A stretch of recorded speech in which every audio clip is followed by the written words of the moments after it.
अरुण यादव जी, हरियाणा से, महेंद्रगढ़ से। राधे राधे महाराज जी। महाराज जी, एक आदर्श पुत्र की क्या परिभाषा है? अपने पिता की आज्ञा में रह करके माता पिता की भगवान की भांति सेवा करना।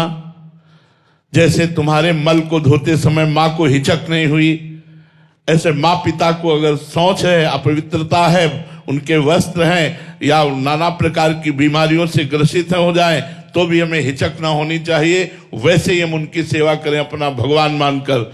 सच्चा पुत्र वही है जो अपने माता पिता को भगवान मानकर अंतिम श्वास तक उनकी सेवा करता है। यद्यपि भले माता पिता तुम्हारी निंदा करें, भले माता पिता आए हुए रिश्तेदारों से तुम्हारी बुराई करें, तो भी तुम्हें माता पिता की भगवान मान के सेवा करना है। यही सच्चे पुत्र की पहचान है कि अपने माता पिता को साक्षात भगवान माने। मंदिर में जो भगवान है वही माता पिता। मातृ देवो भव वेद कहता है, पितृ देवो भव, ये साक्षात देव है, भगवान है। दीनाराम जी, छत्तीसगढ़ से।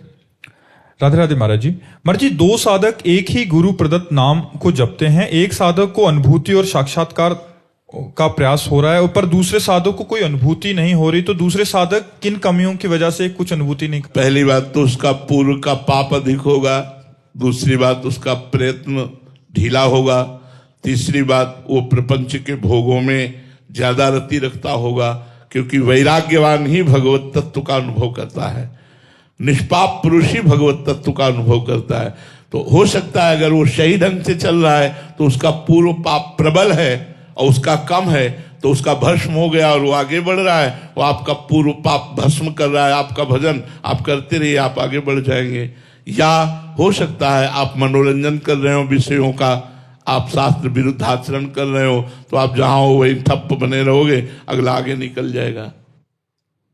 सुमन जी, सुमन लाडली दास जी। राधे राधे महाराज जी। महाराज जी, मैं स्त्री नहीं हूं ना ही पुरुष हूं, केवल भगवत सहचरी या गोपी भाव, ये भाव अंदर से कैसे आए? इस देहाभिमान, जब देहाभिमान नष्ट हो जाएगा तब। अभी तो देह भाव है ना। भजन करो पांचों भूले देह शुद्धि।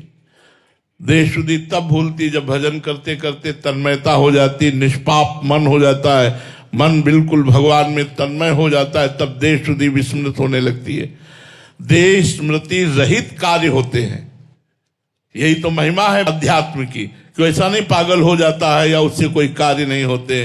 देह स्मृति रहित भगवत कार्य उसके द्वारा होते हैं। वो देहाभिमान रहित कार्य करता है। पर भजन, हमारा मुख्य उद्देश्य है भजन। भजन करो सब कुछ प्राप्त हो जाएगा। भजन न करोगे बातों से कुछ नहीं होने वाला। भजन नहीं होगा तो बस सुने और चल दिए। श्रोता सोई परम सुजान, सुनत चित रति करे। वही परम सुजान श्रोता है जो सुना और डट के नाम जप में लग गया। चलते फिर आजकल तो बड़ी सुविधा, काउंटर है, अंगुली में अंगूठी की तरह पहने रहो, राधा राधा राधा राधा राधा। काउंटर से थोड़ी भगवत प्राप्ति होती है। भगवत प्राप्ति तो राधा राधा से हो रही। तो वो सहयोग कर रहा है, आपका राधा नाम लेने में रुचि पैदा कर रहा है। इसलिए हमें बहुत अच्छा लगा कि माला तो कहीं मान लो किसी को संकोच हो सकता है या अपवित्रता में आप माला नहीं जप सकते हो, लेकिन काउंटर में तो अपवित्रो वा सर्वावस्थांगतो पिवा, राधा राधा राधा राधा राधा। बड़ा अच्छा है।